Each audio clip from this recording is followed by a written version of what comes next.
All right. Well, Biddy, thank you so much for joining my Mod Rock Jam podcast. You're And I welcome. wanted to know, who have you been jamming out lately to? Who have I been listening to lately? Yes. Oh wow, that's a good one. I just became good friends with Street Fever, and he just moved to LA, and we're working together to a certain extent. So I've been listening to a lot of his new material, which I love. Honestly, just everything. I'm always down to listen to cool new things. I love all the classics. Everything. There's a lot of good music, a lot of good bands coming out, and they get on my peripheral, and then I kind of recognize them. I'm like, oh, you're that one band that's coming up. But the ones for me that kind of just stick are always like the bands that just kind of had a catalog of 4+ albums. Bands that have been around for over a decade, 2 decades, 3 decades. I kind of see the development of their story and their music, and bands like Clan Zymox, who I'm friends with as well. Like, you get to see the development of how much they changed. Or Health. I really love how Health just started getting really heavy out of nowhere. Big bands that everyone might know, like The Cure. Like, you get to see all the phases of The Cure, the post punk, the stuff they started off with, and they had this really dark period, and then synth pop thing, and then I mean every single genre like pays homage to The Cure. Even like shoegaze bands, love them, and alternative, and they fit so many categories. David Bowie, like, those are the things that I always kind of go back to. All the new bands, absolutely love all the new stuff too. Let's see, what's a new band that I'm listening to? I would say, let me look at my Spotify. So there's this new kind of synthy band. Oh, New Constellations. I interviewed them. No way. Are they Yeah, from here, from the U.S.? I know that they're based out of Portland, Oregon. I just saw them. They're really great. It's so funny. So I'm gonna say something. I hope it doesn't come across weird. But my friend told me you gotta check out this band New Constellations, and there's a song called Hot Blooded, and she's like, if you were a female, this is how you would write. Like, more of a feminine side to like the way I write music and lyrics. And she sent it to me. I'm like, you're so right. This is exactly, like, this is up my alley. It's part of my wheelhouse. They just went on tour with another band called Canon, so I think they're definitely going to be taking off. And I like that you still listen to the classics as well as newer bands. And I know that you're based out of San Diego, and another band that I interviewed from there as well is Glass Spells, Oh yeah. and they're currently on tour. And I asked them this question as well as your friends Twin Tribes and Urban Heat. For a while, you mentioned about The Cure, and during the time of the 80s, like that type of genre, that the new wave, the synth wave, it was dominated by like Anglo, Euro, like white bands, but now we are seeing more diversity in that. What else do you think should change in regards to the music scene, whether it's that genre or anything else? I'm welcoming all the change. I love that there's a lot of representation with like, I just said New Constellations, more female fronted bands.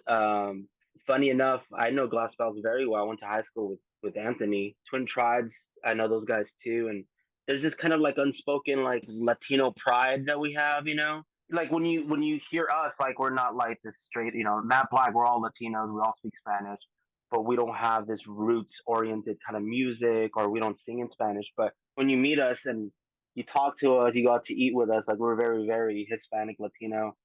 And I think that's perfectly fine. I think that the way you represent yourself, everyone has their own way of representing themselves. You know, if you want to showcase that side of you, the more Hispanic side, more power to you. I grew up just loving British music. I grew up during the late '90s, but I was hanging out with my older siblings or with my teachers talking about, the British new wave stuff, and that's what inspired me. I mean, obviously later in life, I do love Hispanic music and stuff, but when it comes to change, I mean, music's going to be changing drastically every 5, 6 years. We're lucky right now that there's this huge resurgence in the post punk and the dark wave music. I remember throwing dark wave post punk shows 15 years ago, and it was like pulling teeth. 20 people in the crowd at a dance night. Now it's packed dance floors. Everything kind of goes up and down when it comes to these subcultures of music. What is the next big thing? I don't know. I think as long as us as artists are just doing what we want to do and what we want to hear, And that's what Matt Black is. When me, Alex, and Daniel got together, we said, what do we want to listen to at the club? What do we want to see a band do live? And that's literally what we're doing right now. And the music scene has evolved drastically. When I first heard you guys, it was through an Instagram ad. It was the song Pure. And then it was funny because I didn't save it at that time. And I was like, damn it, I wish I remember that song I just heard. And I swear my phone listens to me, it listens to my conversations. I go back on Instagram, boom, there you guys are again. I was like, okay, so then I started to do a deep dive. But I want to know, do you think that social media has become a better way to get your music out as to, older platforms like radio? And I have a radio background, so I think it's both good and bad. I think that definitely social media is helping us gain a lot of listeners and get people, maybe bands that don't have the big evil record label behind them pushing their music or large quantities of money for a huge marketing campaign, get smaller bands to get listeners.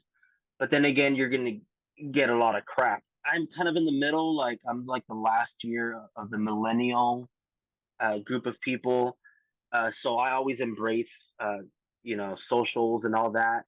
But is it making people stupider? I think so, But I think it's just like anything. Too much of anything is bad for you.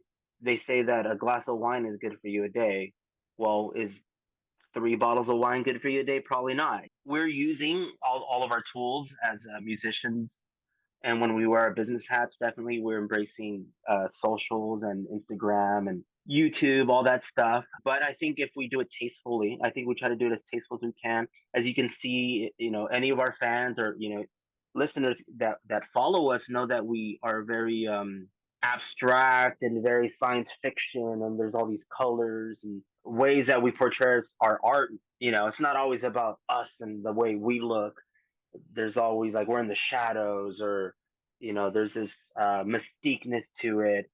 And that's just because that's how I remember my favorite artists growing up, like Maynard from Tool, A Perfect Circle. Back then you couldn't get him to do an interview to save your life. I mean, you could probably count how many interviews he did back then. Now that he's older, I think he does a lot more, but back then it was like you had a poster and you saw them live, or they came out on MTV, and the videos were weird, and they had this level of mystiqueness to them, and I gravitated towards that kind of thing. And I feel like we need to find that common ground between, like, I want people to think of the music before they think of me as the artist or as the band, before they think, oh, those are three good looking guys, and like that's fine, but I want to, the music is more important. you mentioned Tool, and I was gonna bring them up because it's crazy. You and Alex went to see Tool in concert, which inspired your song Pure. And I want to know, for the future bands that see Matt Black, what do you want to inspire of them for the next generation of musicians? Yeah, just follow your gut. Honestly, follow your instincts. I'll tell you what, every artist kind of goes through this phase of trying to figure themselves out or trying to figure out something that's going to stick. When it comes to what you're able to do as an artist, like, tomorrow I decide I want to be a indie folk singer with just an acoustic guitar. And if that's my real passion, then I'm going to do it. Is it going to have the same effect that Matt Black has? Because Matt Black is a huge part of my life and what I do and a representation of me. Yes. So I think every artist goes through these different like phases of like what part of me is going to stick. I say, to upcoming artists, just do things your way, figure it out. It's okay to mess up. It's okay to do things the wrong way, but learn from your mistakes. And then when you find that one thing that people are going to relate to or it's going to stick, then you'll be fine. If you're out there and your intention is, oh, I want to make a number 1 hit, or this new style just came out and it's called glitch, mumble, heavy metal, some weird genre. That's hot right now. I'm going to make a song like that. And if you fail at it, you're gonna hate yourself. If you're a real artist, you're gonna hate yourself because you're gonna be like, you failed at something that you didn't even really like. If you don't have much success and you do something that you're really loving, there's still a satisfaction about making a beautiful song. You know, like you were gravitated towards pure. When we wrote that song, we didn't think that it was going to be like our moniker. It's probably one of our top three more popular songs. Or when we play shows, people sing along to that song. And that came from a pure place, right? It came from a real place. So there's a satisfaction and there's a relationship that we have with our listeners through a song that we made, that we loved, that we relate to. And whatever level of success that song is at right now, it's satisfactory already. There's a level of success. Is it the biggest hit in the world? You know, is it as big as, you know, these other huge bands? Music, does it have 10 million plays? It doesn't, but there's still something satisfactory about the success that we have with that song. When I see you guys live in San Francisco, I'm going to be singing Midnight and Angel because that is my banger. I want to also ask you this because you guys were in prior bands before forming Matt Black. Do you feel like getting all that experience working with different bands and different members kind of figure out what you really wanted? Absolutely. Like, okay, so right now, Matt Black, I feel like it's like the biggest thing that we've all done. And we've all done pretty cool things, you know. No one ever prepares you or really like, you know, how it's going to be or the steps you're supposed to take. I learned so much when I was in every band that I've been in before. When I was in Julian K, it was the two original guitar players from Orgy. And if you grew up in the 90s and you're around TRL, you're going to remember these space gothic guys that were popular when Korn was big. You know, so it's kind of like a polar opposite, but similar because they had the heavy detuned guitars, but there was this synth and electronic thing to it. You know, so I was in a band with those two guys named Julian K, and just their experience alone, like it just they've everywhere that I was going, they had already been there. You know, going overseas or showing etiquette backstage when there's, you know, huge rock stars, or the way you handle the industry, the way you speak to agencies, or you know how where you put your efforts into. You know, I learned a lot from being in that band with those guys. I learned a lot from the New Division. I learned a lot when I was in moving units for a little bit. You know, all these bands, yeah, definitely prepared us to reach our own success with Matt Black in a faster rate for sure. Because we haven't been around that long. The short amount of time we've been around, we definitely used all our resources, we used all our experience to get us to where we're at for sure. I know, because you guys formed pretty much during the pandemic. I want to say I might have seen you with Julian K in San Francisco if you perform there, because I have seen that band live before. And I also want to bring up too that because earlier you mentioned about a perfect circle, and I know that you worked with an acclaimed mixer, Aaron Shore. He's mixed for the Naked and Famous. You were also in the studio with a perfect circle. How do you find these experts? Is it just based out of the area you're at? You know, how do you network with them? Like, do they find you, vice versa? It's a good question. Aaron Short, I want to say, produces and mixes for a band named So Below. And Alex, the singer in my band, is a really big fan of So Below and of their production. Audio wise, like, you know, the production quality of where the music fits and the vocals fit in the middle and, you know, nerdy stuff, right? He's a big fan, aside from the feel of the music, right?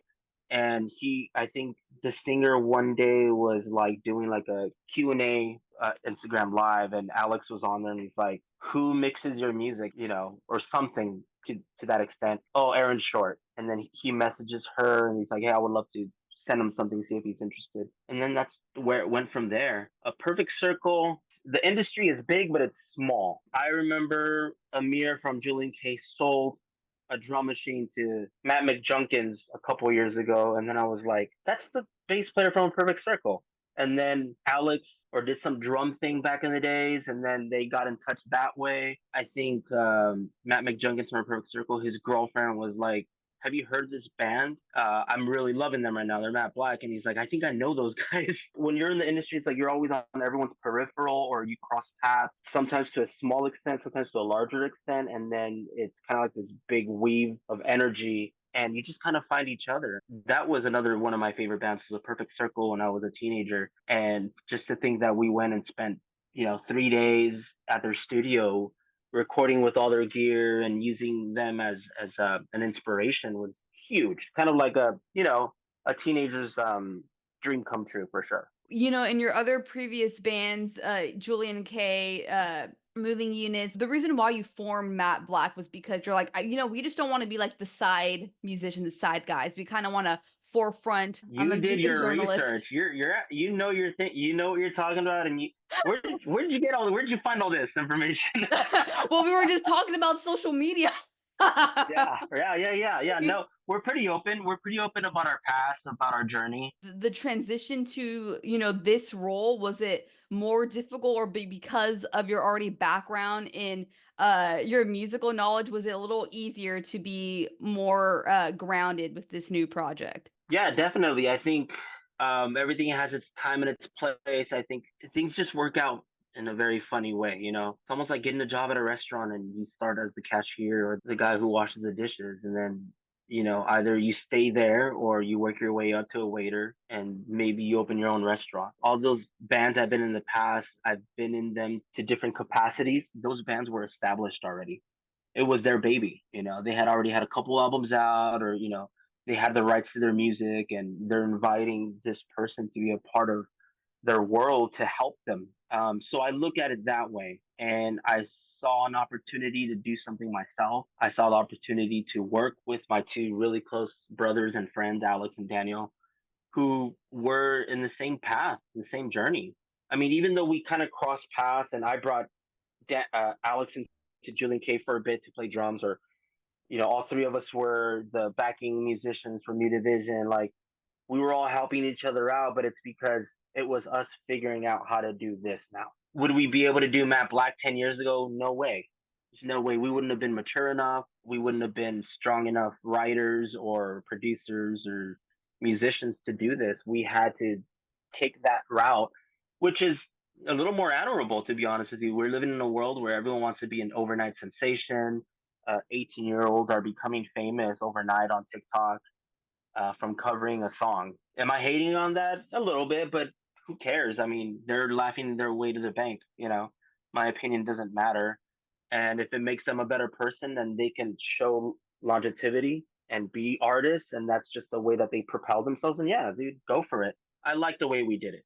And it's funny because you guys covered a Depeche Mode song called Stripped. They Yeah. just got their Hollywood star. Who else do you think should get a Hollywood star? I don't keep track of who gets them, but I did hear about.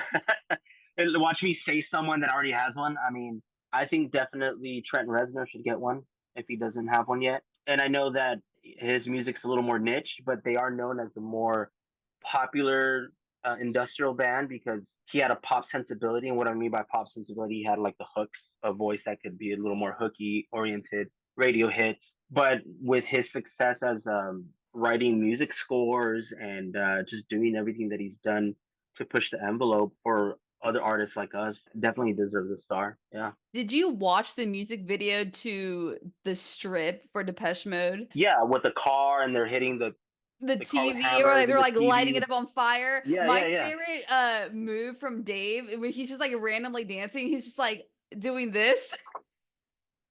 Like a big leather jacket. Yeah. You want to know the funny thing? It was during the pandemic, and I was doing an interview with our friend Jackson. He's in LA, and he was interviewing indie artists, and we had just started Matt Black. We weren't even like a band yet. I don't know if we had released anything. He interviewed me, and he said, "What got you started in electronic music?" Because I got started with guitar, so all the like guitar stuff, the classic Jimi Hendrix and Jimmy Page and all the flashy guitar stuff got me started with music, but it was the Cure and Depeche Mode that got me wondering more about like ambient or electronic music. And I remember hearing Strip for the first time, and I just couldn't put my finger on like how do they make those sounds. That song Strip is the one that did it for me. And we were halfway done with the first Matt Black record, and I call Alex and I'm like, "Hey, I'm going to your house." He lived a couple blocks away from me, and I'm like, "I'm gonna go to your house and we're gonna work on music." I'm like, "I think we should cover Strip," and that literally spawned the cover of that song. Yeah. It's a good cover. It's a great song. Have you seen Depeche Mode live before? I have plenty of times, at least 4 or 5 times. Wow. Okay, you outbeat me. I've only seen them twice. I actually plugged your show on my radio show. It's happening at DNA Lounge in San Francisco Tuesday of this month on the 23rd, DNA Lounge, they sell pizza. What is your favorite type of pizza? Jalapenos and chicken. I don't know, man. There's a lot of good stuff. San Diego has a lot of good pizzerias, and I've been surprised a lot lately. Like oddly weird pizza with what was it with walnuts on it? Once at one point I What? had, yeah, oh yeah, crazy pizza out here, and I'm down. That's right. Is it under? I think there's like two levels, but as you walk in, there's like pizza to the right, and then you kind of pass a door, and that's where the room where you would perform at. That's right. Mhm. I've played at DNA Lounge before. I just couldn't remember exactly. Matt Black is a very do-it-yourself type of band. You're not signed to any labels. Are there any specific tips you would give to up-and-coming artists, whether they're kind of contemplating whether they want to be signed before, they initial the contract? Educate yourself. Ask what is a contract? What are they going to do for me? Because the way I see it is, it's a partnership. Bringing business with someone else, it should be equal. Labels of the past forgot about that. It was a lot of take. But they were a necessary kind of evil in the past. You wouldn't be able to make it without a label back in the days. Now, Mhm. independent artists can make it on their own. We haven't been on a label, not just because we weren't able to. We got a couple different offers and we're like, this just isn't it yet. We've built it up in Matt Black, and I think once our value is so much more bigger, we'll find the right people to work with. That's my advice to up and coming artists is when you sign that dotted line, like, are they gonna give you a budget to put, for your marketing? Are they gonna put your name out there? What are they going to do for you? Are they just going to print your CDs and your albums and collect more than half of it? Is that it? I mean, you can do it. You can go out there and get your own vinyl. You can go out there and buy your own shirts and make them. I also work at a news station. I want to know if you could come up with a news headline, what would it be? Oh God, that's a tough one. AI, is it a good thing or a bad thing? I know Right? AI is very That's a relevant safe nowadays. headline. That's a safe headline right now. Mhm. And I'm not like this weird theorist, but I mean, we're seeing it. AI is getting crazy right now. There's AI generated music now. Yep. Think about that. When you come to San Francisco, you should try riding one of those self-driving cars, Waymo, because we've been doing that here. So we're talking about AI-driven cars. What did you just say? There's self-driven cars? All Yep. right, we're living in the future. I'm Yes, down. we are. I really hope to see Matt Black not only do like local shows but like play at festivals like Cruel World and Darker Waves. And I don't know if your other bands have played at the Chapel in San Francisco, but it used to be a morgue and it's rumored to be haunted, but I think that would be a good fit for Matt Black. Biddy Cobra, thank you so much for speaking with me. You got it.